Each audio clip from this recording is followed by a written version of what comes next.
Mỗi bậc phụ huynh đều có cách thể hiện tình cảm khác nhau với con cái, nhưng chung quy thì mỗi hành động đều phải xuất phát từ tình yêu thương trước đã. Nếu không thì dù cho đứa trẻ đã có may mắn trưởng thành đi chăng nữa thì cũng sẽ không bao giờ thôi ám ảnh.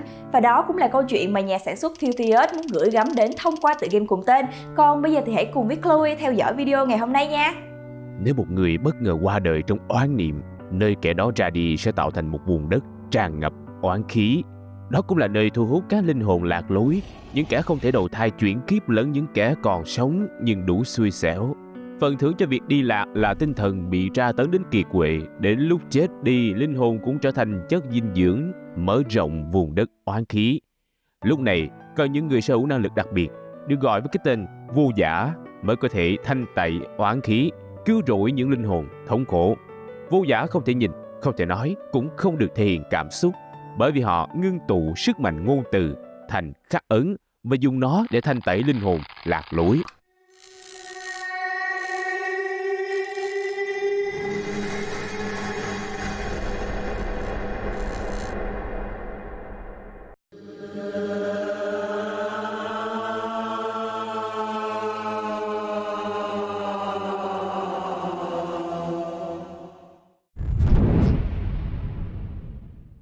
Mở đầu trò chơi, một người đàn ông mệt mỏi lê bước trên đường núi với chiếc vali phía sau.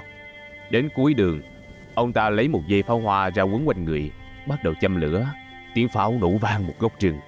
Một cặp tình nhân đang hẹn hò dưới mưa, thấy pháo hoa giữa trời thì lấy làm lạ, nhưng chưa kịp hiểu chuyện gì đã bị hàng chục cánh tay lôi vào bóng tối. Nhân vật chính là một nữ vô giả, đã chứng kiến cảnh đó nên lập tức lao đến, rồi cũng bị kéo vào vùng đất oán khí. Trong không gian tăm tối, cô tiến đến gần con quái vật nhỏ. Đây có lẽ chính là chủ nhân nơi này, đưa tay an ủi nó để xóa bỏ oán niệm, nhưng lại bị đưa đến một chiều không gian khác. Nơi đó trông như một bệnh viện bỏ hoang. Tại đây, cô bị một sinh vật quái dị hình người tấn công nên phải bỏ chạy.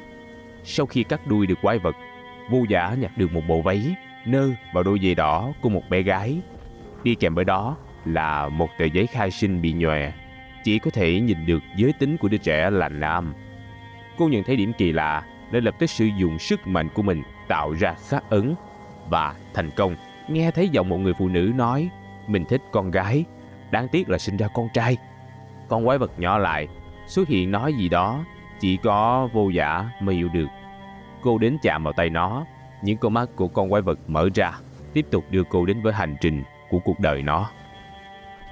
Trên toa tàu cũ, một bà cô đang chia nửa quả cam cho một đứa trẻ, nhưng mẹ cậu bé lại tỏ ra khó chịu, mắng con trai không biết phép tắc khi thấy cậu bé định nhận quả cam. Cậu bé đó là quái vật nhỏ. Nó nói rằng từ khi còn nhỏ, mẹ nó đã nuôi dạy nó rất nghiêm khắc, không được cười, không được kén ăn, không được nói ra suy nghĩ của mình. Đến khi lớn hơn, cậu bé ấy bắt đầu có sở thích chơi trò chơi điện tử cùng đám bạn. Nhưng khi bạn bè cứ mãi luyên thuyên về ước mơ trong tương lai, cậu chỉ im lặng rồi đáp: có lẽ cậu muốn là một đứa trẻ nghe lời người lớn để được mẹ công nhận. Thật ra cậu bé cũng có ước mơ, muốn mình được trở thành anh hùng như trong game, mặc giáp cầm kiếm được mọi người tung hô. Nhưng rào cản tâm lý về người mẹ trong lòng quá lớn khiến cậu sợ hãi. Có lẽ chỉ đến khi mưa, cậu bé ấy mới có thể lén bộc lộ bản thân mình.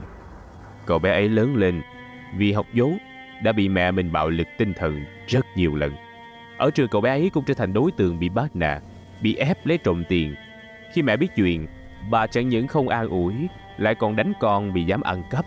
Thầy cô trong trường thì đổ lỗi, nói cậu quá nhát gan, quá phiền phức, không dám đứng lên chống trả. Những lời cay nghiệt ấy trở thành những con quỷ ăn mòn trái tim và thân xác đứa trẻ tội nghiệp. Lớn lên, đứa trẻ ấy trở thành một chàng trai làm công ăn lương bình thường như bao người khác, nhưng vẫn yếu đuối như xưa. Ngày cha mất, chàng trai vì xin nghỉ phép nên bị sếp mắng. Về đến nhà thì bị họ hàng chỉ trỏ là đồ bất hiếu. Đến lúc đưa tiễn người cha lần cuối, anh vẫn không cảm nhận được chút tình thân nào. Tại chỗ làm, chàng trai có được người bạn đầu tiên là anh Heo. Tuy anh Heo thường nhờ chàng trai làm việc này việc kia, nhưng có một người đồng nghiệp để chia sẻ công việc, cùng nhau đi ăn nhậu sau giờ làm khiến cho chàng trai rất vui. Tuy vậy mỗi lần cả hai đi chơi bời, anh Heo chỉ nói về bản thân, thường xuyên ra vẻ trịch thượng, còn hay dùng danh nghĩa bạn thân để sai bảo mượn tiền. Mọi chuyện cứ thế tiếp tục cho đến một ngày, người mẹ gọi chàng trai đến, bảo muốn sắp xếp cho anh kết hôn với một cô gái khờ. Vì muốn chiều lòng mẹ chuẩn bị kết hôn, chàng trai đã đến đòi tiền anh heo để có tiền mua sinh lễ. Nhưng lúc này anh heo lại lật lọng không muốn trả tiền, còn mắng chàng trai là kẻ vong ơn bội nghĩa, bạn bè mà chỉ biết đến tiền bạc rồi cắt đứt quan hệ.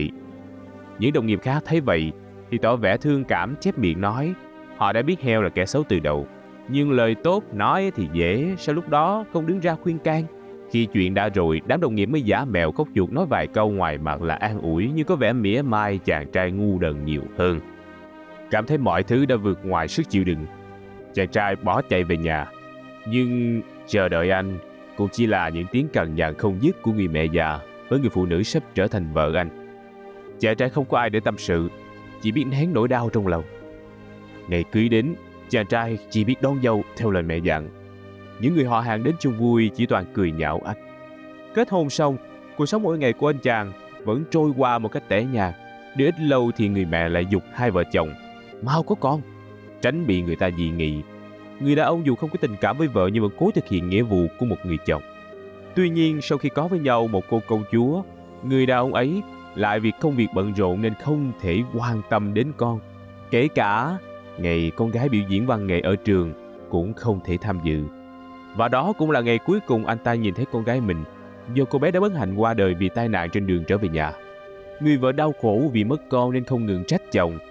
Có thể thấy nhân vật người chồng là điển hình cho những kẻ bị tổn thương lại muốn tổn thương người khác. Người đàn ông đối mặt với những lời trách móc của vợ chỉ im lặng không nói lời nào. Cô vợ hoàn toàn bất lực trước thái độ đó nên cuối cùng quyết định ly dị vì không thể nào tiếp tục cố gắng vì một kẻ như thế nữa. Mang theo chiếc vali đến một con gái, anh ta thì thầm sẽ đưa con gái đi xem pháo hoa như đã hứa. Không ai biết người đàn ông ấy đã làm gì. Ta chỉ biết sau đó ông ta đã kéo một chiếc vali đầy vào rừng. Tiếp đó chính là phân cảnh ta thấy ở đầu trò chơi khi anh ta hóa thành những tia pháo hoa rực rỡ trên bầu trời xám xịt. Hiểu ra hết thảy những gì mà người đàn ông đã phải trải qua, Vô Giả đã thanh tẩy hoàn toàn oán khí trong lòng linh hồn ấy, giúp anh ta thoát khỏi vòng luân hồi đau khổ do chính bản thân tạo ra. Câu chuyện trong chương 1 của Phidias hay Váy Bẩn tuy không có nhiều tình tiết giật gân gay cấn, nhưng mà bù lại trò chơi đã mạnh tay lột trần những góc khuất trong nhân cách của một đứa trẻ từ khi sinh ra đến lúc trưởng thành. Tất cả đã biến cậu bé ấy thành một người đàn ông yếu đuối khi trưởng thành, và rồi chính người đàn ông ấy lại muốn dùng biện pháp cũ để tổn thương gia đình nhỏ của mình. Người đàn ông đã gom góp hết dũng khí cả cuộc đời để hoàn thành ước mơ của con gái, biến bản thân thành pháo hoa. Có lẽ anh hy vọng chút ánh sáng le lói do mình thắp lên sẽ xua tan đi màn đêm tối tăm chặt. Nhưng hành động như thế chưa bao giờ là giải thoát, vì oán hận vẫn biến anh ta thành một con quỷ xấu xa. Chỉ đến khi được Vô Giả thanh tẩy, người đàn ông ấy mới thật sự được giải thoát. Trong game có 4 câu thơ mà mọt tôi rất ấn tượng. Tôi như pháo hoa, sáng lạng rực rỡ, đến khi bừng nở, mấy ai ngước nhìn. Cầu chúc cho những bạn xem video này có đủ dũng khí để mở rộng tấm lòng, để tìm thấy khoảng trời bình yên của riêng mình.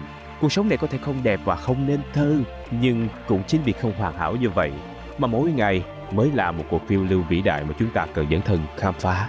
Và nếu video này được ủng hộ thì Nhà Mọt sẽ làm tiếp phần 2 vừa mới được phát hành. Còn bây giờ thì xin chào tạm biệt và hẹn gặp lại các bạn trong những video sau còn hấp dẫn hơn nữa nha.